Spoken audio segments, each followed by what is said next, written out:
One thing that's beyond doubt is that house price growth in the pre-Great Recession years was a really important driver of economic growth and household spending. So what's interesting now is now that house prices are recovering, a lot of people think, well, maybe we're going to have another kick to economic activity as big as the one we had before the Great Recession.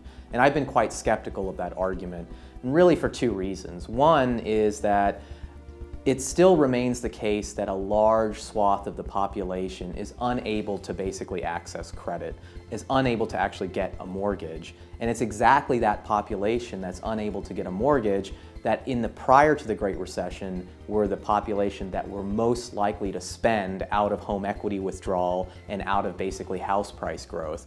And so because this group of the population, people would tend to have lower credit scores, people who tend to use much of their credit card balances, because they can't access home equity, because they can't get a mortgage, you're probably going to see a dampened effect of house price growth on actual household spending. The other reason that I'm kind of skeptical about whether house price growth can really drive economic activity is because the house price increases in the last 2 or 3 years have been a little bit strange in the sense that they've been driven in large part by investors buying up properties.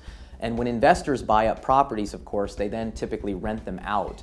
And it's not obvious that renters then are going to be as willing to spend on a new washing machine, on a new TV, as homeowners are. And so for those two reasons, I'm a bit skeptical on whether house price growth can really get us a big kick in economic activity to the same degree that we had prior to the Great Recession. That's not to say that I think house price growth is good news overall, but it's just that we're not going back to the go-go years prior to the Great Recession.